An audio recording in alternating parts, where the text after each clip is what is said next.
నామంతో తరిస్తాం, అంతకంటే తరింపజేయగలిగేది మరొకటి లేదు. అయితే ఒక నామానికి 3 దశలు ఉంటాయి, బాగా గుర్తుపెట్టుకోండి. ఎందుకంటే ఫస్ట్ డే వేడెక్కించడంతోనే అయిపోతుంది. వేడెక్కాలి, పట్టుకోగలగాలి. నామానికి 3 దశలు ఉంటాయి. మీరు ఏ దశలో ఉన్నారో నిర్ణయించుకోండి. ఉచ్చారణ అంటే పలకడం. నామోచ్చారణతో మోక్షమని లేదు, కానీ ఉచ్చారణే మనం చేస్తున్నాం. కానీ బయటకు ఏం చెప్తాం? నామస్మరణాది అన్యోపాయం అన్నారండి అన్నారు. నువ్వు నామస్మరణ చేసావా? నామ ఉచ్చారణ చేస్తున్నావు. ఉచ్చారణ అంటే పలుకుట. నామస్మరణ చాలన్నారండి, రేపటి రామ రామ రామ రామ అంటాం మనం. ఇక్కడ రామ ఉచ్చారణ చేస్తున్నావు, నువ్వు స్మరణ చేయట్లేదు. తేడా ఉంది, జాగ్రత్తగా వినాలి మాటని. ఉచ్చారణ అంటే నోటితో పలుకుట. అక్కడ అది కొన్ని పాపాలు పోగొడుతుంది. నోటితో పలికితే చాలు పాపాలు పోగొడుతుంది, అందులో సందేహమేం లేదు. కానీ కావలసిన పరమార్థం ఇంకా రాదు, అంతే కదా. నడిస్తే కానీ గమ్యం చేయలేవు అంటే అర్థం ఏంటి? అడుగేస్తే అయిపోయిందా? చివరి వరకు వెళ్ళొద్దు. అందుకే ఉచ్చారణ అనేది మొదటి స్టెప్. రెండో స్టెప్లోకి వెళ్ళు, అందుకే ప్రవచనం తెలుసుకున్నాం. రెండో స్టెప్ ఏమిటంటే విచారణ. ఉచ్చారణ తర్వాత చేయవలసింది ఏమిటి? విచారణ. విచారణ ఎప్పుడు చేస్తావు? అర్థం తెలిస్తే కదా విచారణ చేస్తావు. కనుక నామార్థం ఎందుకు తెలుసుకోవాలి? శంకరులకు పని లేదు, ఇంత భాష్యం రాశారు. నువ్వు అర్థం తెలుసుకోవాలి.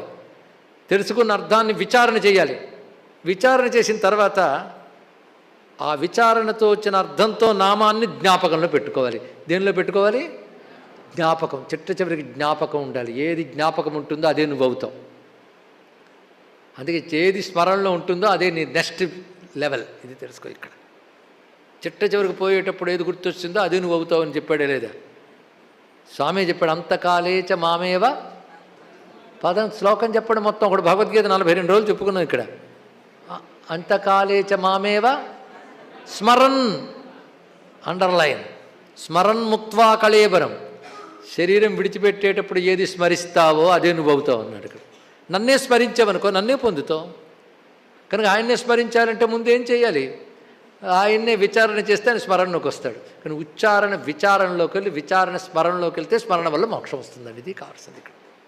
కనుక నామం మీరు ఉచ్చరిస్తారా, విచారిస్తారా? ఇప్పుడు విచారించి చెప్తారా? అది నామం యొక్క విశేష సాధన ఎప్పుడవుతుంది? ఉచ్చారణ విచారణలోకి వెళ్ళాలి. విచారణ అంటే అర్థస్పృహతో. పై ఎవడి గురించి అంటున్నావు? స్పృహ లేకపోతే ఎలాండి? రామరామ హాయ్ రామరామ, ఏం లాభం? రాముడంటే ఆ దివ్యమంగళ విగ్రహం స్ఫురించాలి, రామతత్వం స్ఫురించాలి, రామాయణం అంతా స్ఫురించాలి. అప్పుడు రామ అన్నదాని ఫలితం లభిస్తుంది. అంటే రామ రామ రామ రామ రామ అంటూ ఉంటే ఒకసారి కాకపోతే 10వ కింద రాదా స్పృహ? అందుకు ఉచ్చారణ పాపనాశనానికి పనికొస్తుంది. విచారణ భక్తిగా మారి స్మరణగా నిలిచిపోతుందండి. తెలుసుకోండి ఇక్కడ. అందుకే మనం విచారణలోకి వెళ్ళాలి. విచారణకి జ్ఞాన మార్గం అని పేరు కదా, విచారణ మార్గం. కనుక నామం చూడండి, ఒక మహావాక్యం నిరంతరం మననం చేసుకుని నిధిధ్యాసనం అంటారే, అది శబ్దమే. నామము ఆ మహావాక్యం వల్ల తెలియబడే బ్రహ్మముని తెలియజేస్తుంది. కనుక మహావాక్యాలు ఏ ప్రయోజనాన్ని కలిగిస్తాయో నామస్మరణ కూడా అదే ప్రయోజనాన్ని కలిగిస్తుంది. నేను అహం బ్రహ్మాస్మి తత్వమసి అనేది మహావాక్యాలు తెలుసు కదా. అది గురువుగారు చెప్పేసాక మంచి తావళం మాల కొనుక్కొని అహం బ్రహ్మాస్మి తత్వమసి అని తిప్పుతామా? ఏం చేస్తావు?